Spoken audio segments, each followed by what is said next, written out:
Moses was tending the flock of his father-in-law, Jethro, the priest of Midian. He led the flock far into the wilderness and came to Sinai, the mountain of God.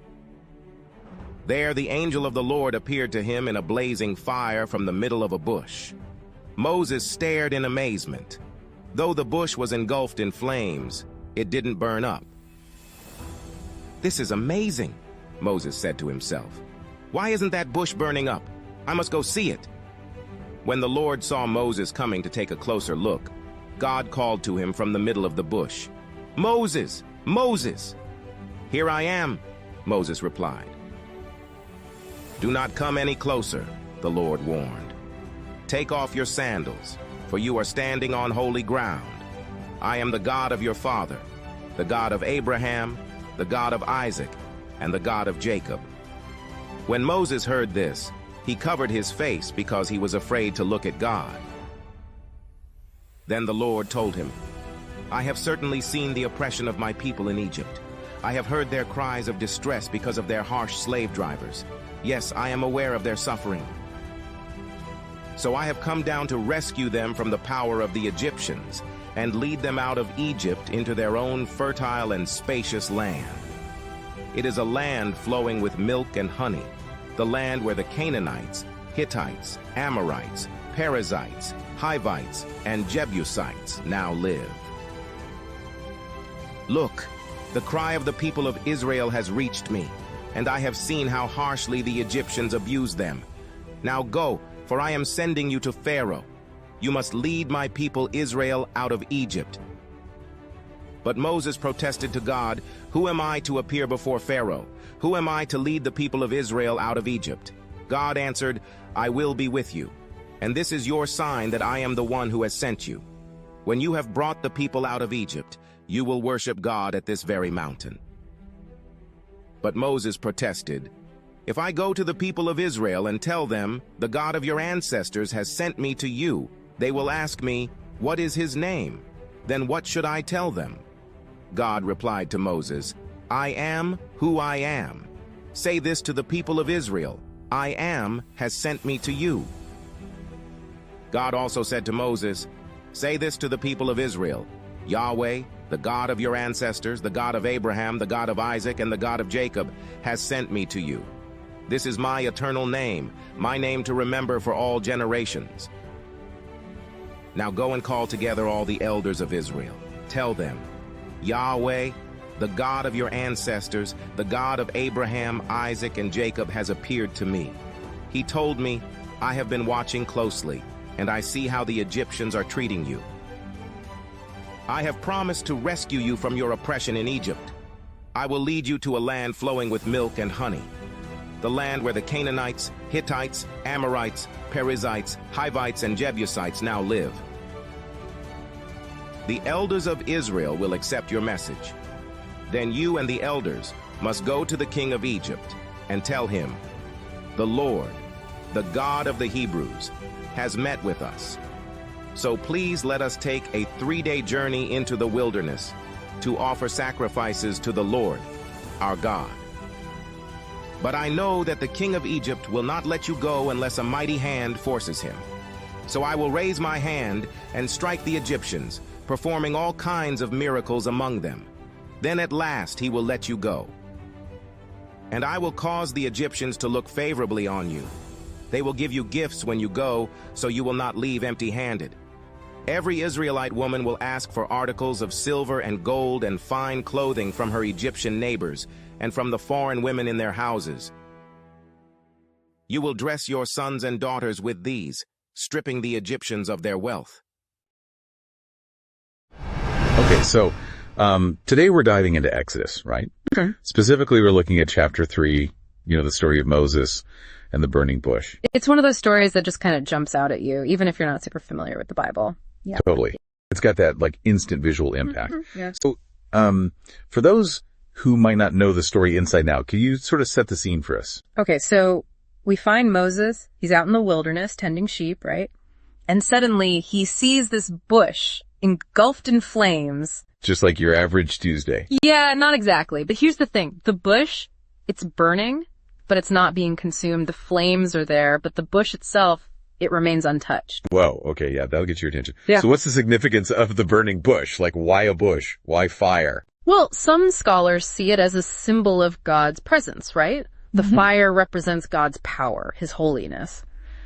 But it's a contained power, it doesn't destroy, it illuminates. Okay, so it's not just like random pyrotechnics. There's a deeper meaning there. Right, exactly. It's about getting our attention, making us stop and say, wait a minute, there's something more going on here. It's like God saying, hey, I'm going to need you to pay attention. This is important. Exactly. And I think the location is also significant. This happens at Mount Sinai, a place that throughout the Old Testament is associated with divine revelation. Ah, so this is like holy ground, even before Moses shows up. You could say that. It's a place where the veil between the human and the divine seems a little thinner, I see. So already we've got this sense of like anticipation. Something big is about to go down. For sure. And that's exactly what happens.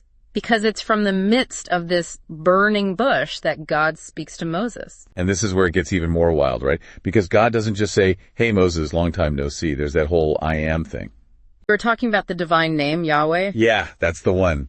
Why is that such a big deal? Well, in ancient cultures, names weren't just labels. They were deeply connected to a person's identity, their essence. It's like to know someone's name was to have some sort of power over them. In a way, yes. To know someone's name was to know something profound about them, to have a certain level of intimacy and authority. Okay, that makes sense.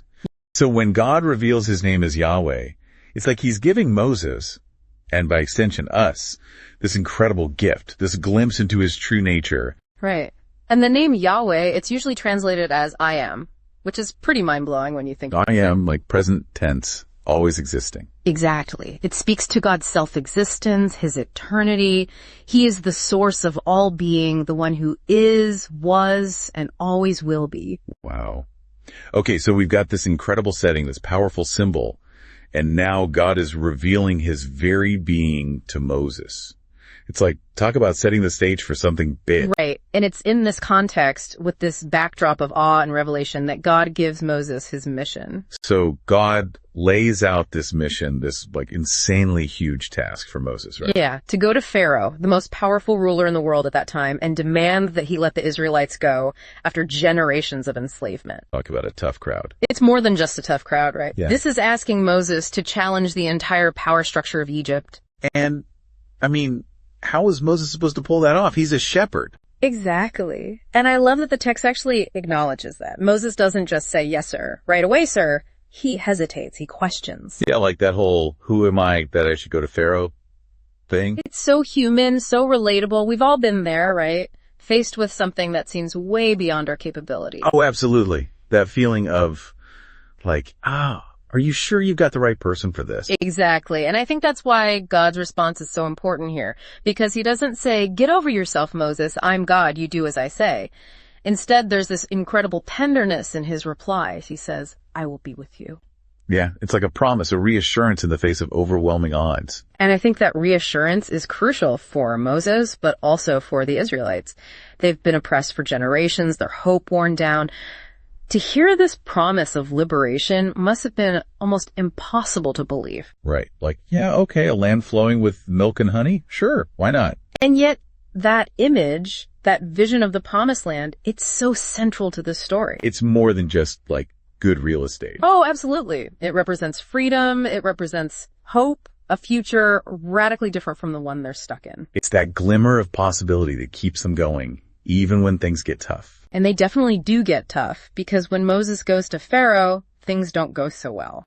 So Pharaoh's not exactly throwing a parade in their honor, is he? Not quite. He basically laughs Moses right out of the palace. Which is kind of a punch in the gut after all that, divine revelation and reassurance. Totally. And I think that's where we see this interesting tension in the story, this back and forth between human action and divine intervention. So what happens next? Does Moses just pack it up and go back to his sheep? Not exactly. This is where we get into the whole plagues thing, right? Like, God really flexes his power to convince Pharaoh to change his mind. And those plagues, man, they're pretty hardcore stuff, right? Yeah, you've got the Nile turning to blood, frogs everywhere, boils, hail, locusts. It's like something out of a horror movie. Yeah, I wouldn't want to be on the receiving end of any of that. But it's interesting, right? Mm-hmm. Because it's not just like God throwing a cosmic tantrum. Right. Each plague, it seems like it's targeted, deliberate. Like you were saying earlier, there's a message in each one. Yeah, like with the Nile turning to blood. I mean, water, that's life in Egypt, right? It's essential. Exactly. And not just essential. The Nile was worshipped as a god in ancient Egypt. So this plague, it's not just a natural disaster. It's a direct challenge to the Egyptian gods. It's like God saying, you think these other gods have power? Let me show you what real power looks like. Right. And each plague follows that pattern. It disrupts the natural order. It challenges the Egyptian deities. It shows that Yahweh, the God of Israel, is in control. Okay, so finally, after all the chaos and destruction, Pharaoh gives in, right? Yeah, he finally cracks under pressure, especially after the 10th plague, the death of the firstborn. Which is heartbreaking, but it does the trick, I guess. And it underscores the seriousness of the situation, the high stakes involved in this struggle for freedom. Yeah, freedom isn't free, right? Yeah. It often comes at a cost. But even with their newfound freedom, the Israelites' journey is far from over. Oh, absolutely. In fact, in some ways, it's just beginning. Because they've got to get to the promised land, which is a whole other set of challenges, right? Exactly. And that journey, that wandering through the wilderness, it becomes this powerful metaphor for the spiritual journey, the challenges of faith, the moments of doubt and uncertainty. Like even when you're on the right path, even when you know you're headed towards something better, it's not always easy. Right, and I think that's where the story of the Exodus continues to resonate with us today, thousands of years later. Because we all have our own burning bushes, right? Mm-hmm. Those moments when we're called to step out in faith, to do something difficult, to fight for what we believe in, even when we're afraid. Totally. And just like Moses, we might question, we might doubt, we might feel totally inadequate for the task. Ultimately, the message is the same. We're not alone. That promise that I will be with you, it's a promise that extends to us today, just as much as it did to Moses and the Israelites all those centuries ago. It's a powerful reminder that even in the face of overwhelming odds, even when the path ahead seems impossible, we serve a God who sees us, who hears us, and who walks with us every step of the way. A God who calls us to be part of something bigger than ourselves, to work towards liberation and justice, not just for ourselves, but for everyone. And that's a pretty amazing message to carry with us, don't you think? Absolutely.